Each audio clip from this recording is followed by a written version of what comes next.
नमस्कार, आप सभी को स्वागत है हमारे चैनल पे। आज की वीडियो में हम बात करेंगे लॉ ऑफ क्राइम्स की यूनिट नंबर 4 के बारे में।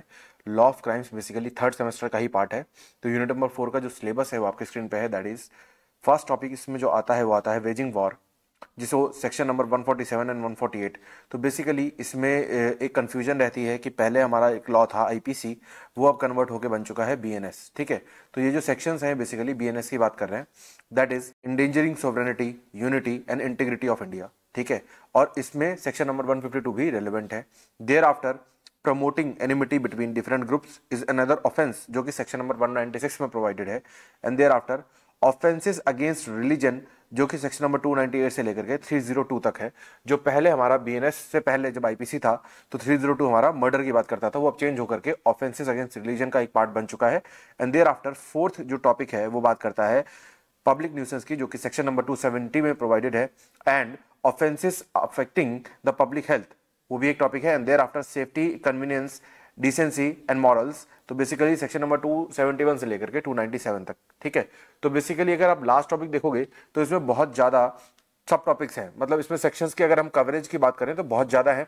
तो बहुत ज़्यादा सेक्शंस में एक फ़ायदा ये होता है कि जो 5 मार्कर क्वेश्चंस होते हैं तो इन सेक्शंस में से बनते हैं 5 मार्क्स क्वेश्चन। ठीक है, और अगर हम पब्लिक न्यूसेंस की बात करें तो ये भी एक 5 मार्कर के लिए सफिशिएंट क्वेश्चन है। पर अगर हम बात करें 12.5 मार्कर के लिए तो उसमें जो हमारा सेक्शन नंबर 196 है और जो सेक्शन नंबर 147, 148 जो वेजिंग वॉर वाले सेक्शंस हैं, बिकॉज आज के डेट में करंट टॉपिक है, क्रूशियल टॉपिक है, तो इसलिए इंपॉर्टेंट हो जाता है। और उसके साथ साथ ऑफेंसेस अगेंस्ट रिलीजन भी, because it is a newly added and modified topic, तो इसलिए ये भी इंपॉर्टेंट हो जाता है फॉर 12.5 मार्क्स। ठीक है, तो फर्स्ट टॉपिक से स्टार्ट करते हैं। That is waging war act endangering sovereignty, unity and integrity of India. ठीक है, तो जो इसका इंट्रोडक्टरी पार्ट है वो सिंपली इतना ही है कि हमें पहले सोवरेनिटी बतानी है, यूनिटी बतानी है, इंटीग्रिटी की बात करनी है। तो बेसिकली हम जब हमारी कॉन्स्टिट्यूशन की क्लासेस हुई थी तो हमने डिस्कस किया था कि सोवरेनिटी क्या चीज होती है, यूनिटी क्या चीज होती है और इंटीग्रिटी क्या चीज होती है। पर सोवरेनिटी को हमने वहां पर डिस्कस किया था कि जहां पर वो जो कंट्री है या वो कोई पर्सन जो कि सुप्रीम है, जिसके ऊपर किसी और की अथॉरिटी नहीं है, वो चीज कही जाती है सोवरेन। ठीक है, तो यहां पर भी यही चीज मानी जाएगी कि जो इंडिया है वो क्या है, सोवरेन पावर है। मतलब उसके ऊपर किसी और का इन्फोर्समेंट नहीं है या फिर किसी और की पावर सबसिस्ट नहीं करती। देन उसके बाद यूनिटी, मतलब सिटीजन्स की यूनिटी। ठीक है, सिटीजन्स की यूनिटी से आप इस चीज को रिलेट करेंगे। And integrity of India are paramount constitutional values, obviously हम डिस्कस कर ही चुके हैं, जो कॉन्स्टिट्यूशन में हमारी वैल्यूज है वो यही सब है।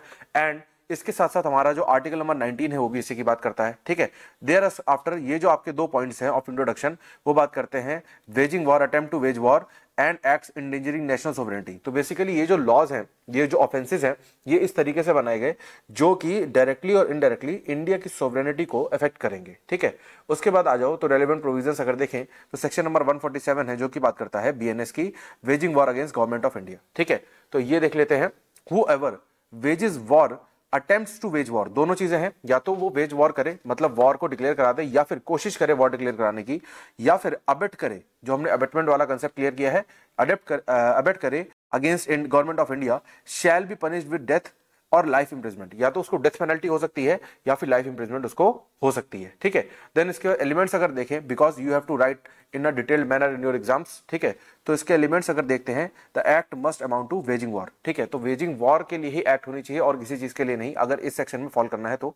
देयर आफ्टर सेकंड जो एसेंशियल है वो क्या है, इंक्लूड अटेम्प्ट एंड अबेटमेंट, दोनों चीजें हैं इसमें, अबेटमेंट भी इंक्लूडेड है और अटेम्प्ट भी इसी में इंक्लूडेड है। एंड थर्ड इज पनिशमेंट, जो कि इस सेक्शन का एक रेलेवेंट पार्ट है, दैट इज डेथ पेनल्टी और लाइफ इंप्रिजमेंट। ठीक है, उसके बाद एक केस लॉज है आपकी स्क्रीन पे, एक बार देख लोगे for your exam point of view. Then आगे चलते हैं तो सेकंड जो उसमें आता है वो आता है सेक्शन नंबर 148, जो कि बात करता है कॉन्स्पिरेसी टू वेज वॉर। ठीक है, तो कॉन्स्पिरेसी का मतलब ऑब्वियसली क्या है, हमने कॉन्स्पिरेसी को डिस्कस भी किया है, somewhat relevant to the abetment है। तो कॉन्स्पिरेसी भी यही होता है कि कोई भी इलीगल एक्ट को कमिट करने के लिए 2 या 2 से ज्यादा लोग एग्री करते हैं। ठीक है, तो यहां पर क्या है, यहां पर जो अनलॉफुल एक्ट है, जो अनलॉफुल एक्टिविटी है, वो क्या है, वेजिंग वॉर की एक्टिविटी है। ठीक है, तो जो कॉन्स्पिरेसी होगी, सिंपल कॉन्स्पिरेसी होगी तो हम उसे अलग वे से देखेंगे, पर अगर कॉन्स्पिरेसी ऑफ वेजिंग वॉर होती है तो सेक्शन नंबर 148 में आ जाता है। ठीक है, whoever conspires to wage war or overall central or any state government shall be punished with imprisonment of life or up to 10 years। ठीक है, तो या तो लाइफ इंप्रिजमेंट होगी या फिर 10 years की इंप्रिजमेंट होगी। ठीक है, देन एक्सप्लेनेशन है ये हम पढ़ ही चुके हैं, समझ ही चुके हैं। देन आगे चलते हैं तो आता है केस लॉ। उसके बाद आ जाओ सेक्शन नंबर 149 पे, जो कि बात करता है collecting arms with intent of waging war. ठीक है, तो पहली बात, आपने सिर्फ भड़काया, वेज करा वॉर को, तो आप पनिशेबल हो।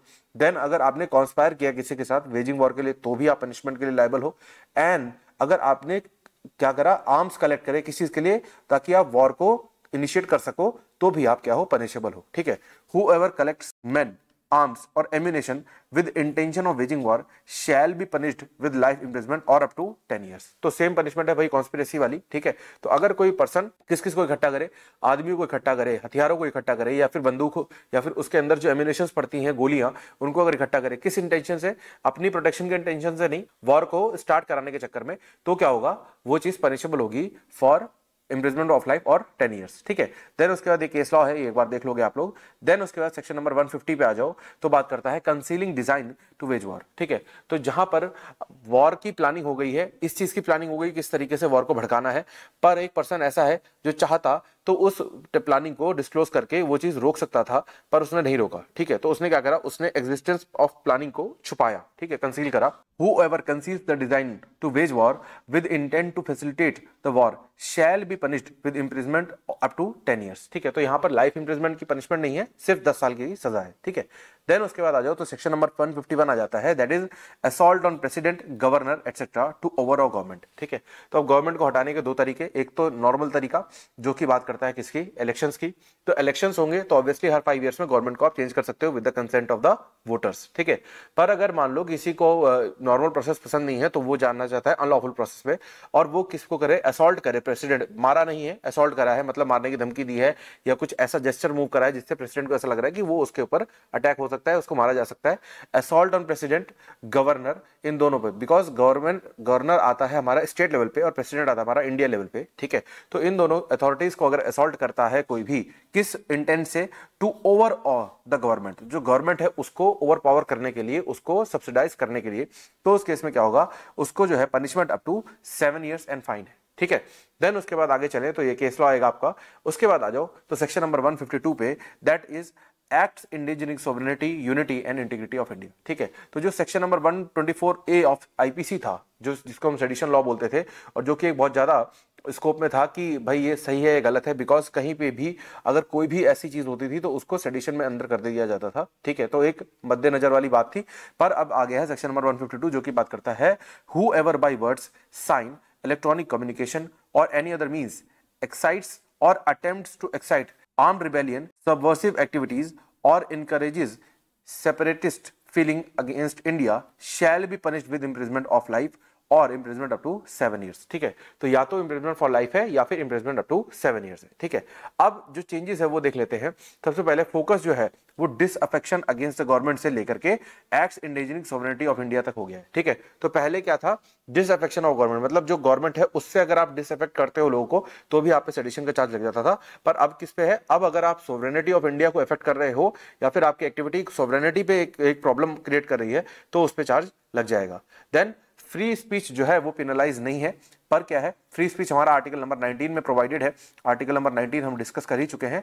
ठीक है, तो फ्री स्पीच जो है वो पेनलाइज नहीं है, पर अगर वो फ्री स्पीच इस तरीके की है कि वो वायलेंस, रेबेलियन और थ्रेटन कर रही है किस चीज को, सोवरेनिटी को, तो उस केस में वो पनिशेबल हो जाएगी। ठीक है, देन उसके बाद केस लॉज है, एक बार आप देख लोगे for exam point of view, कोई भी एक दो case law for particular topic. Thereafter आ जाओ तो इंग्रेडिएंट्स ऑफ वेजिंग वॉर को अगर देखा जाए तो क्या है, use of force, violence with intention of overawing और ओवरथ्रोइंग द गवर्नमेंट। ठीक है, तो किस चीज का इंटेंशन है, ओवरऑ करने का या फिर ओवरथ्रो करने का। Then must involve organise large scale act, तो छोटा एक दो लोग मिलकर काम नहीं कर सकते, बहुत ज्यादा लेवल पे काम हुआ हो। Then mere criticism of government is not waging war unless it incites violence, तो अगर वायलेंस इन्वॉल्व हो रहा है, किसी ने कुछ भड़काया और लोगों ने नॉर्मली उसको लिया, तो एक वो जो है वेजिंग वॉर का पार्ट नहीं बनेगा। पर अगर उसके भड़काने के बाद वायलेंस उसमें इन्वॉल्व हो गया, लोगों ने एक्शन लेना शुरू कर दिया, तो क्या होगा, वो वेजिंग वॉर का पार्ट बन जाएगा। ठीक है, देन उसके बाद एक केस रेफरेंस है, कोई भी एक दो case for exam point of view. Thereafter चलते हैं तो इसके डिफरेंसेस को डिस्कस करते हैं, what is the difference between waging war and sedition. ठीक है, तो सबसे पहले अगर नेचर को देखें तो वेजिंग वॉर का नेचर क्या है, फिजिकल वायलेंस और आर्म्ड रिबेलियन, ऑब्वियसली हम समझ चुके हैं। एंड जो सेडिशन है दैट इज सेक्शन नंबर 152, वो बात करता है वर्ड, साइन और एक्शन इंसाइटिंग रेबेलियन, ठीक है। देन पनिशमेंट को अगर देखें तो उसमें डेथ और लाइफ इम्प्रिजनमेंट है, और जो सेडिशन है उसमें लाइफ इम्प्रिजनमेंट या फिर 7 ईयर्स की पनिशमेंट है। देन एग्जांपल अगर देखें तो terrorist attack is the part of waging war और इनकरेजिंग सेपरेटिज्म वाया स्पीच और राइटिंग दैट इज सेडिशन, ठीक है। देन उसके बाद आ जाओ तो कॉन्स्टिट्यूशनल बैकिंग को अगर देखें तो हम आर्टिकल नंबर 19 बहुत डिटेल में कर ही चुके हैं, that is article number 19 clause 2, जो की बात करता है allows restriction on freedom to speech to protect sovereignty, unity and integrity of India, ठीक है। तो जो हमारा freedom to speech article number 19 में प्रोवाइडेड है, उसमें भी एक एक्सेप्शन अलाउड है कि अगर वो फ्रीडम ऑफ स्पीच क्या कर रहा है, वो फ्रीडम ऑफ स्पीच की जो इंडिया की यूनिटी है, जो इंटीग्रिटी है या फिर जो सॉवरेनिटी है उसको अफेक्ट कर रहा है, तो वो अलाउड नहीं है, ठीक है। देन उसके बाद आर्टिकल नंबर 355 आ जाता है, that is duty of the union to protect state against external aggression और इंटरनल डिस्टर्बेंसेस, ठीक है। तो जो सेंट्रल गवर्नमेंट है उसके ऊपर एक ड्यूटी इंपोज्ड है कि जो भी स्टेट गवर्नमेंट है उसको आप बचाओगे एक्सटर्नल एग्रेशन से और इंटरनल डिस्टर्बेंस से, तो इसलिए ये जो पावर्स गिवन है अंडर बीएनएस वो अलाउड है, ठीक है। देन ये आपका कंक्लूजन ऑफ दिस टॉपिक है। देयर आफ्टर आगे चलते हैं to the next topic, that is promoting enmity between different groups, ठीक है। तो अब इसको देख लेते हैं एक बार। तो अगेन ये फिर से हमारा इंट्रोडक्टरी पार्ट है, ठीक है। ये इंट्रोडक्टरी पार्ट हम डिस्कस नहीं करेंगे because it is very obvious and you can write it on your own, ठीक है। तो बेसिकली आपके ब्रीफ इंट्रोडक्शन के लिए मेंशन्ड है, तो आप इसको एक बार रीड करके अपने वर्ड्स में फ्रेम कर लोगे फॉर योर एग्जाम्स, ठीक है। देन उसके बाद टेक्सचुअल बैकग्राउंड अगर देखें सेक्शन नंबर 196 का, तो देखो सबसे पहले आता है आपका पार्ट प्रमोटिंग एनिमिटी और डिसहार्मनी, ठीक है। तो ये सबसेक्शन 1 है जो कि बात करता है किसकी, हु एवर बाई वर्ड्स इधर स्पोकन और रिटन। देखो वर्ड्स दो तरीके के हो सकते हैं, या तो रिटन में हो या तो ओरल हो, ठीक है, और बाई साइंस और विजिबल रिप्रेजेंटेशन, ठीक है। तो इन्होंने कोई भी एंगल नहीं छोड़ा।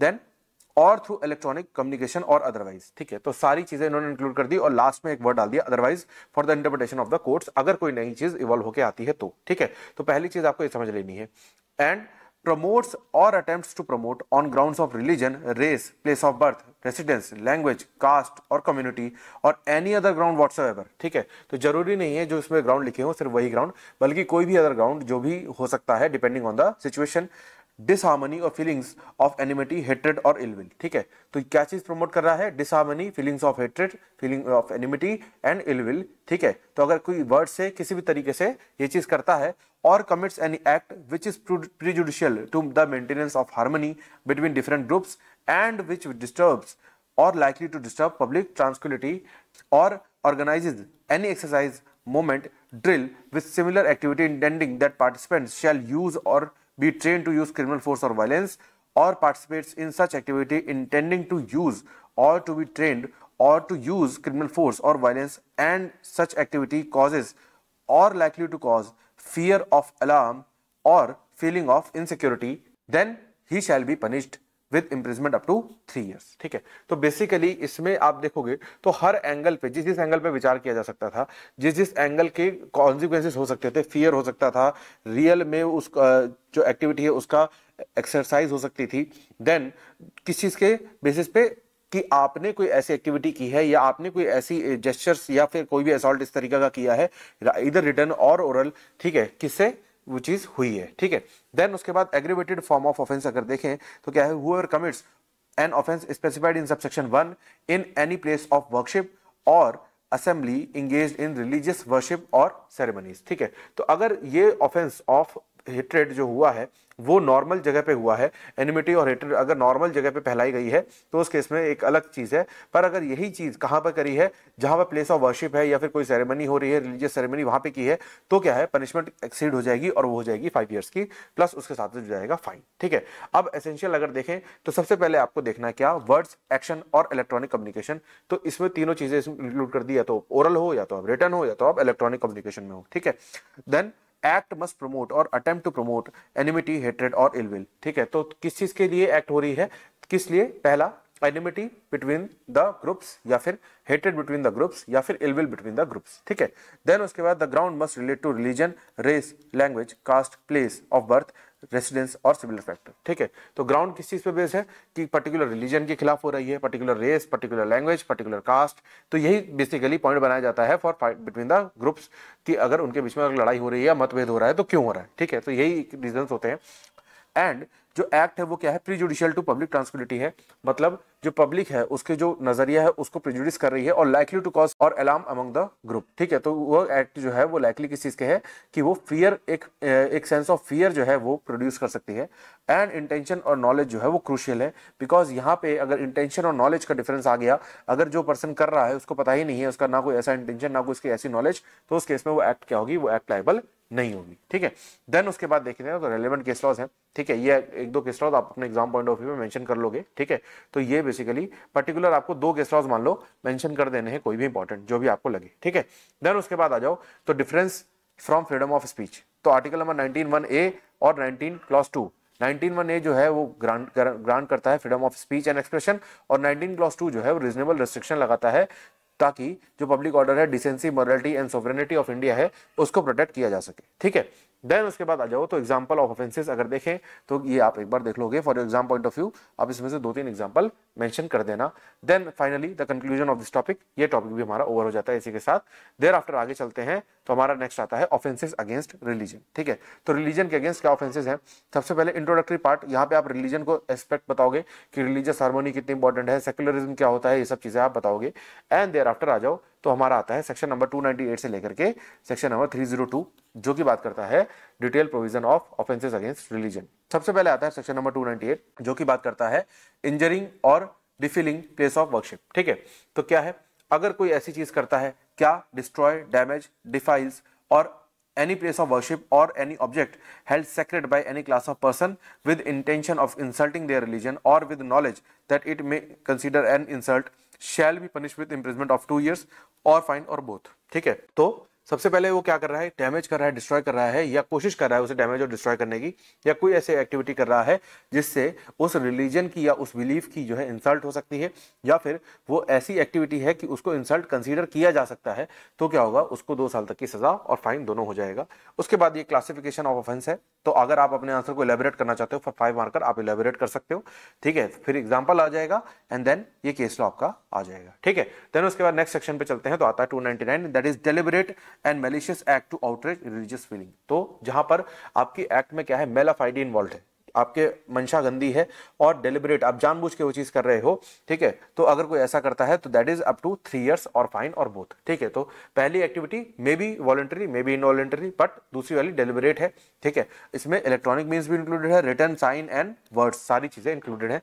तो ये क्लासिफिकेशन देख लोगे एंड देन इंग्रेडिएंट्स सिंपल है कि डेलिबरेट और मैलिशियस होनी चाहिए, और इलेक्ट्रॉनिक कम्युनिकेशन इसमें इंक्लूड हो गई है इन द बीएनएस। आईपीसी में ऐसा नहीं था, तो आईपीसी में हम इंटरप्रिटेशन करके इलेक्ट्रॉनिक कम्युनिकेशन को ऐड करते थे, पर बीएनएस में डायरेक्टली मेंशन्ड है। ठीक है, देन केस लॉज हो गए। उसके बाद आगे चलो तो सेक्शन नंबर 300 आ जाता है, that is disturbing religious assembly. ठीक है, तो रिलीजियस असेंबली को अगर डिस्टर्ब करता है कोई पर्सन तो क्या होगा, उसको पनिशमेंट होगी अप टू 1 year और फाइन और बोथ। ठीक है, तो 1 साल तक की सजा है, फाइन है और बोथ है, और ये आपका एग्जांपल हो गया, क्लासिफिकेशंस हो गए एंड देन ये केस लॉज हो गए। ठीक है, देन उसके बाद सेक्शन नंबर 301 पे आ जाओ, that is trespassing on burial places, जहां पर लोगों को दफनाया जाता है या फिर लोगों को जलाया जाता है। ठीक है, तो वहां पर अगर कोई जो है रिलीजियस फीलिंग और इन सब चीजों को इंसल्ट करेगा तो क्या होगा, उस पर्सन को अप टू 1 year की सजा है और फाइन है और बोथ। ठीक है, देन उसके बाद क्लासिफिकेशन देख लोगे and then finally the example. उसके बाद सेक्शन नंबर 302 आ जाएगा, अटरिंग वर्ड्स और making gestures to wound religious feeling. जो रिलीजियस फीलिंग है उसको छल्ली छल्ली कर देना बेसिकली। ठीक है, तो किस चीज के थ्रू, वर्ड्स के थ्रू या फिर जेस्चर्स के थ्रू। ठीक है, तो ऐसा अगर कोई करता है तो क्या है, 1 year है। ठीक है, एंड देन उसके बाद आ जाओ तो example and then case law. Then case law highlights हैं जो कि सारे सेक्शंस के इन्वॉल्व हैं एक साथ, तो कोई भी इसमें से 2-3 केस लॉ आप मेंशन कर दोगे। देयर आफ्टर आगे चलते हैं तो आता है आपकी comparative table of section number 298 से लेकर के 302 तक। ठीक है, तो बेसिकली ये चीज हम डिस्कस कर चुके हैं, तो बाद में रिपीट नहीं करूंगा मैं। ठीक है, तो एक बार आप देख लोगे वीडियो पॉज करके बिफोर योर एग्जाम, से क्विक रिवीजन टेबल की तरह आप इसको समझ जाओगे। ठीक है, then finally the conclusion of this topic. अब उसके बाद चलते हैं हम आगे नेक्स्ट टॉपिक पे, that is public nuisance, section number 270, offences affecting public health, safety, convenience, decency and morals. ठीक है, तो पब्लिक न्यूसेंस बेसिकली क्या है, कोई ऐसी एक्टिविटी, न्यूसेंस मतलब क्या है, कोई ऐसी एक्टिविटी जिसकी वजह से कोई डिस्टर्ब हो रहा हो। पब्लिक न्यूसेंस मतलब वही एक्टिविटी अगर आप पब्लिक प्लेस पे करने लग जाओ तो वही एक्टिविटी की वजह से बहुत सारे लोग डिस्टर्ब हो सकते हैं, जिसका कॉन्सिक्वेंस आपको भुगतना पड़ेगा। ठीक है, अब जैसे मान लो कोई गाड़ी है, गाड़ी को बीच में ऐसे हॉरिजॉन्टली पार्क कर दे और रोड में पूरा जाम लग जाए, तो that is a part of public nuisance और it is a example for your understanding. ठीक है, तो पब्लिक न्यूसेंस क्या है, a person guilty of a public nuisance who does any act or is guilty of illegal omission which causes any common injury danger annoyance to the public. ठीक है, तो basically दोनों ही चीजें इसमें इंक्लूडेड है, act as well as omission. ठीक है, तो दोनों चीजें इसमें इंक्लूडेड है, आप अपने एग्जाम में इसको हाईलाइट कर सकते हो। ठीक है, तो अगर कोई ऐसा करता है जिससे क्या हो रहा है, अनाउंस हो रहा है, डेंजर हो रहा है, कॉमन इंजरी कुछ हो रही है, ठीक है, तो वो क्या हो रहा है, पब्लिक राइट हो, जो कि एक पर्सन का पब्लिक राइट हो। जैसे मान लो मेरा एक पब्लिक राइट है कि रोड पर मूव कर सकता हूं, पर मुझे मूव नहीं करने दिया जा रहा, तो that is a kind of public nuisance. ठीक है, तो क्या है, ये एक्सक्यूज नहीं है, पर ये क्या है, ये एक प्रॉब्लमेटिक सिचुएशन है जहां पर उसको पनिश किया जा सकता है। ठीक है, देन उसके बाद negligent act likely to spread infection of disease dangerous to life. ठीक है, तो अगर कोई ऐसी एक्ट करता है, जैसे कोविड टाइम में अगर कोई ऐसी एक्टिविटी करता है जिसमें पता है कि कोरोना फैल सकता है, तो क्या है, नेग्लिजेंट एक्ट है, जो कि स्प्रेड कर सकता है कोई डिजीज जो कि लाइफ के लिए डेंजरस है। ठीक है, तो ऐसी कोई एक्टिविटी करता है तो इधर description of a term which में एक्सटेंड टू 6 months और विद फाइन और बोथ। ठीक है, तो दोनों ही चीजें हो सकती हैं कि उसको पनिशमेंट हो सकती है। देन उसके बाद आता है section number 272 that talks about malignant act likely to spread infection of disease dangerous to life. ठीक है, तो अगर आपके इंटेंशन में मेलेफाइडी है, जहां पर आप जानते हो कि सामने वाले को बीमारी हो सकती है, पहला नेग्लिजेंट है, आपने ध्यान नहीं दिया, दूसरे में आपके पास जानबूझ के आप कर रहे हो, तो क्या है, 2 साल तक की सजा है और विद फाइन और विद बोथ। ठीक है, then disobedience of quarantine rule, अगर कोई क्वारंटाइन रूल लगा हुआ है जैसे कोविड में लगा हुआ था, अगर उसको कोई ना माने तो punishment of either description for a term which में एक्सटेंड टू 6 months और विद फाइन और विद बोथ। ठीक है, देन उसके बाद आगे चलते हैं तो सेक्शन नंबर 274 आ जाता है, that is adulteration of food और ड्रिंक इंटेंडेड फॉर सेल। ठीक है, तो जो खाने की चीजें हैं, जैसे मान लो कोई रेस्टोरेंट है, वहां पे आपको अडल्ट्रेटेड फूड मिलता है, मतलब नॉट फिट फॉर कंजम्पशन कोई फूड मिल रहा है, कोई ड्रिंक मिल रही है और उसको कोई बेच रहा है, तो उसके लिए क्या होगा, उसके लिए 6 months की सजा है, 6 months की सजा है प्लस 5,000 रुपीज का फाइन हो सकता है, और दोनों चीजें हो सकती हैं और बोथ हो सकता है। ठीक है, अब इसमें जो है 2 चीजें आ जाती हैं, नोइंग का या फिर उसे हो सकता है पता ही ना हो। ठीक है, दोनों चीजें हो सकती हैं, पर अगर नोइंग वाला केस है तो उसमें लायबिलिटी बढ़ जाती है। ठीक है, देन उसके बाद आ जाओ तो नेक्स्ट टॉपिक आता है आपका section number 275 that is sale of noxious food और ड्रिंक, जो exposes for sale as food or drink any article which has been rendered or has become nauseous or in a state of unfit food or drink. ठीक है, तो ऐसा अगर कोई करता है तो उस केस में 6 months तक की उसको इम्प्रिजमेंट है और विद फाइन विच में एक्सटेंड टू 5,000 रुपीज, तो पनिशमेंट सेम है। देन उसके बाद सेक्शन नंबर 276 पे आ जाओ, that is adulteration of drugs, तो जो मेडिसिनल ड्रग्स होते हैं जो हम कंज्यूम करते हैं फॉर अवर फिटनेस, तो अगर उनके साथ कोई एडल्ट्रेटेड ड्रग बेच देता है तो क्या होगा, 1 year तक की उसको सजा हो सकती है और 5,000 रुपीज तक का उसको फाइन हो सकता है। ठीक है, और दोनों चीजें उसको हो सकती है। देन उसके बाद सेल ऑफ एडल्ट्रेटेड ड्रग्स अगर करता है कोई, तो ऐसे पर्सन को, बनाने वाले को, जो भी उसको रख रहा है उसको, और जो उसको बेच रहा है उसको, दोनों ही चीजों को क्या हो सकती है, पनिशमेंट हो सकती है। उसमें 6 months की हो सकती है, उसमें 1 year की। अगर कोई एडल्ट्रेटेड ड्रग जो है बना रहा है, ठीक है, और उसका इंटेंशन क्या है कि वो सेल भी करे, तो उसको क्या है, 1 साल तक की सजा है, और अगर कोई सेल ही कर रहा है सिर्फ, तो उसको 6 महीने तक की सजा है। Then sale of drug as different drug, तो अगर कोई एक ड्रग है जो कि उस चीज के लिए यूज नहीं होता, मान लो आपको कॉमन कोल्ड हुआ और वो कोई ड्रग आप लेने गए जो कि आपके जुकाम के लिए है ही नहीं, तो आपको दूसरा ड्रग दे दिया गया, तो अगर ऐसा कुछ हुआ तो उस केस में जो पनिशमेंट है वो इधर description of a term which में एक्सटेंड्स टू 6 months और विद फाइन और ऑफ रुपीज 5,000 रुपीज। ठीक है, या फिर दोनों चीजें उसमें हो सकती है। देन सेक्शन नंबर 279 जो बात करता है falling of water of public spring और रिजर्वायर। ठीक है, तो जो पब्लिक स्प्रिंग है, जहां पे पब्लिक का राइट है पानी लेने का, और रिजर्वायर है, वहां पर अगर कोई जो है पानी को खराब करता है, तो उस केस में क्या होता है, उसकी 6 महीने तक की सजा है, या फिर फाइन है जो 5,000 रुपए तक का, या फिर दोनों। ठीक है, इसके लिए बेस्ट ये रहेगा कि आप अपने एग्जाम पॉइंट ऑफ व्यू में, क्योंकि इतनी सारी पनिशमेंट्स याद करना पॉसिबल नहीं है, तो इस सेक्शंस को कैटेगराइज कर लो, जहां पे 1 year की सजा है, जहां पर 6 months की सजा है, तो उस तरीके से आपको याद करना ईजी रहेगा। Then making atmosphere noxious to health, अगर कोई जो एटमॉस्फेयर है उसको खराब कर रहा है कि वो हेल्थ खराब करे, ठीक है, तो उस केस में क्या होगा, punish with fine which extend to ₹1,000। ठीक है, देन रैश ड्राइविंग और राइडिंग ऑन पब्लिक वे, तो अगर कोई गलत तरीके से गाड़ी चला रहा है, रैशली गाड़ी चला रहा है, तो उस केस में क्या है, फाइन विच में एक्सटेंड टू 1,000 रुपीज और बोथ, या फिर जो इम्प्रिजमेंट है वो कितनी होगी, 6 महीने की। ठीक है, देन उसके बाद रैश नेविगेशन ऑफ वेसल। ठीक है, तो वेसल अगर कोई रैशली नेविगेट कर रहा है, इंडेंजर कर सकता है ह्यूमन लाइफ को, तो उस केस में क्या होगा, 6 months की सजा होगी, फाइन होगी किस 10,000 रुपए तक का, और दोनों चीजें हो सकती हैं। Then exhibition of false light mark और बॉय।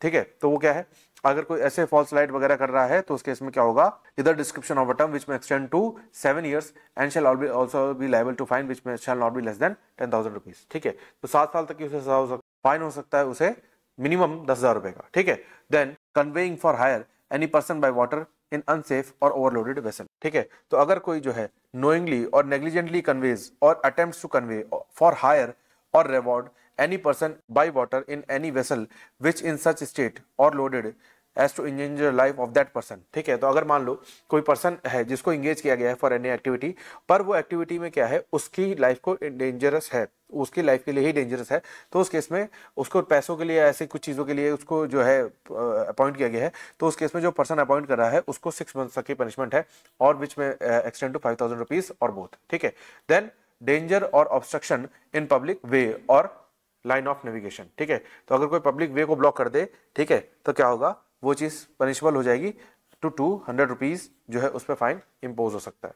देन उसके बाद negligent conduct with respect to poisonous substance, तो अगर कोई पॉइजनस सब्सटेंस है जो कि किसी की जान ले सकता है, उसके साथ कोई नेग्लिजेंट बिहेवियर करता है, तो अप टू 6 मंथ्स की उसको सजा हो जाएगी और फाइन हो जाएगा 5,000 रुपीज तक का। देन उसके बाद सेक्शन नंबर 287 आ जाता है, जो कि बात करता है नेग्लिजेंट कंडक्ट। अगर कोई पर्सन अपना कंडक्ट नेग्लिजेंट करे किसी चीज के लिए, कोई ऐसे सब्सटेंस के लिए, कोई ऐसे मैटर के लिए जो कि फायर के लिए इजी हो, जिसको बोलते हैं ना कंडक्टर ऑफ अ फायर। ठीक है, तो उस केस में क्या होगा, अगर वो इंडेंजर कर सकता है, लाइकली टू इंडेंजर है कि ह्यूमन लाइफ को अगर डेंजर कर सकता है या प्रॉपर्टी को डेंजर कर सकता है, तो उसको 6 मंथ्स की सजा और फाइन हो सकता है 2,000 रुपीज तक का। ठीक है, देन उसके बाद negligent conduct with respect to explosive substance, जो फट सकते हैं, जो ब्लास्ट हो सकते हैं, तो उसमें 6 महीने तक की उसको सजा होगी और फाइन जो 5,000 रुपीज तक का हो सकता है। देन उसके बाद negligent conduct with respect to machinery, तो मशीनरी के साथ अगर नेग्लिजेंट कंडक्ट है तो उसके 6 मंथ्स और fine up to 5,000 rupees. Then negligent conduct with respect to pulling down और रिपेयरिंग बिल्डिंग्स। ठीक है, तो रिपेयरिंग बिल्डिंग के साथ अगर नेग्लिजेंट कंडक्ट है तो ऑब्वियसली क्या है, 6 months and fine up to 5,000 rupees. Negligent conduct with respect to animal, animal के साथ कोई नेग्लिजेंट कंडक्ट है और वो कुछ ऐसे इंडेंजर ऑफ ह्यूमन लाइफ कर देगा, तो उसके इसमें 5,000 रुपीज का फाइन है, 6 मंथ्स की सजा है, या फिर दोनों है। Then punishment for public nuisance in case not otherwise provided for, तो अगर कोई ऐसा केस है जहां पर पब्लिक न्यूसेंस को हम लिखना भूल गए हैं, मतलब लॉ वाले लिखना भूल गए हैं, तो उस केस में क्या है, तो वो सेक्शन नंबर 292 में आ जाता है ऐसा केस, और वो जो है फाइन के साथ पनिशेबल होगा विच में extend to 1,000 rupees. There after continuance of nuisance after injunction और डिसकंटिन्यू। ठीक है, तो जब न्यूसेंस किया तो पुलिस आई, आपको रोक दिया, आपने फाइन भर दिया, फिर आपने दोबारा से किया, अगर दोबारा से कर दिया या फिर इंजंक्शन ऑर्डर को आपने वायलेट कर दिया, तो with imprisonment of either description with extend to 6 months, तो 6 महीने तक की सजा हो सकती है, और विद फाइन विच में एक्सटेंड टू 5,000 रुपीज और बोथ। ठीक है, देन उसके बाद सेक्शन नंबर 294 पे आ जाओ, sale etcetera of obscene books. Obscene books वो बेसिकली वो बुक्स होती हैं जिसको हम नॉर्मल लेमन लैंग्वेज में बोलते हैं एडल्ट बुक्स। ठीक है, या फिर एडल्ट कंटेंट।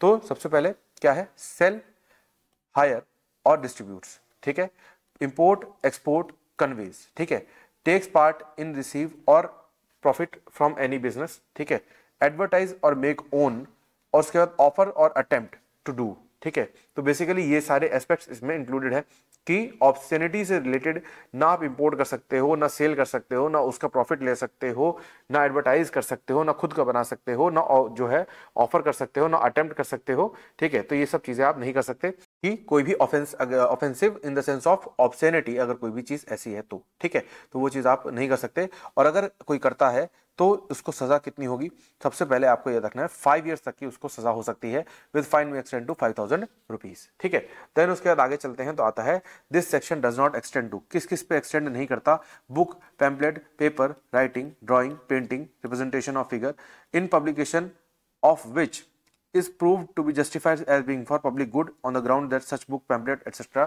बेसिकली कहना ये चाहते हैं कि अगर आपने प्रूफ कर दिया कि आप मान लो पकड़े गए ये सब चीजें करते हुए, और आपने प्रूफ कर दिया कि ये पब्लिक गुड के लिए है, ठीक है, या फिर किसी चीज को, जैसे मान लो कोई गलत वैल्यूज है उसको मिटाने के लिए है, तो उस केस में आप जो है अलाउड हो, बिकॉज ये सेक्शन जो है उस चीज को पनिश नहीं करता। जो सोसाइटी के मॉरल रॉन्ग्स है उसको हटाने के लिए अगर आपने कुछ काम करा है तो ये चीज पनिशेबल नहीं है। ठीक है, देन उसके बाद विच इज केप्ट और used as bona fide religious purpose, तो अगर बोनाफाइड रिलीजियस पर्पस, जैसे कुछ टेम्पल्स भी है जहां पर इस तरीके की चीजें जो है वो पब्लिकली ओपन में दिखती हैं, ठीक है, तो वो चीज क्या है, वो भी अलाउड है, वो भी अलाउड है। ठीक है, देन उसके बाद सेक्शन नंबर 295 आ जाता है, sale etcetera of obscene objects to young person. तो अब यंग पर्सन की डेफिनेशन क्या है ये देख लेते हैं। एज ऑफ 21 ईयर्स से पहले कोई पर्सन है, उसको अगर इस तरीके की कोई पर्सन सेल करता है चीजें, तो क्या है, उसको 3 साल तक की सजा है, 2,000 रुपए तक का फाइन है। ठीक है, और अगर सब्सिक्वेंट या सेकंड कंडक्ट, मतलब एक बार हो चुका, भुगत चुका, फिर भी दोबारा कर रहा है सेम चीज, नहीं सुधरा, तो उस केस में 7 साल तक की सजा है और फाइन जो है वो 5,000 रुपए तक का है, ठीक है।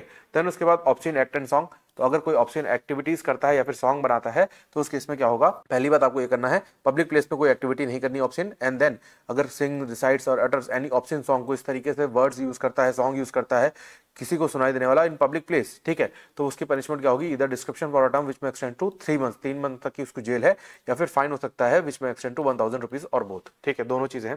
देन उसके बाद कीपिंग लॉटरी ऑफिस, ये आपका जो है सेक्शन नंबर 297 में आता है, कीप्स एनी ऑफिस और place for the purpose of drawing lottery not authorise by the government, तो ये आपको याद रखना है कि ऑथराइज्ड वो होगा तो अलाउड है, पर वो अगर नॉट ऑथराइज प्लेस है तो उस केस में उसको सजा कितनी होगी, विच में एक्सटेंड टू 6 मंथ्स और फाइन विच में एक्सटेंड टू 5000 रुपीज और बोथ, ठीक है, तो ये आपको याद रखना है। देन उसके बाद ये समरी टेबल है for quick revision for before your exams, ठीक है, सेक्शन नंबर 270 हम डिस्कस कर चुके हैं। देन उसके बाद आपका आ जाएगा सेक्शन नंबर 291, ये भी आप एक बार देख लोगे, ये भी हम डिस्कस कर ही चुके हैं। एंड फिर आपका आ जाता है सेक्शन नंबर 272, जो कि इस तरीके से मेंशन्ड है, देख लोगे एक बार आप लोग वीडियो पॉज करके। देन सेक्शन नंबर 273, ये भी डिस्कस कर चुके हैं। सेक्शन नंबर 274, ये भी हम डिस्कस कर चुके हैं, adulteration of food. And then section number 275, sale of noxious food, ठीक है। And then section number 276, sale of adulteration of drugs, ठीक है। Section number 277, sale of adulterated drugs, ठीक है। देन उसके बाद section number 278, sale of drug as different drug, ठीक है। देन सेक्शन नंबर 279, 280, ये बार देख लोगे आप लोग। देन 281, 282, 283, 284, 285, वीडियो पॉज करके देख लेना, ठीक है। 286, 287, 288, 289, 289 यहाँ पे खत्म होगा। एंड देन 290 देयर आफ्टर, 291, 292, 293, 294, 295, 296, ठीक है, 297। इसी के साथ हमारा ये जो है समरी टेबल खत्म हो जाता है और फाइनली हमारा बीएनएस की लास्ट यूनिट भी खत्म हो जाती है। इसी के साथ हमारी बीएनएस कंप्लीट हो गई। अब हम मिलते हैं नेक्स्ट वीडियो में जल्दी ही। Thank you for watching and stay tuned for further updates. अगर कोई डाउट है तो कमेंट सेक्शन में आप लोग पूछ लेना।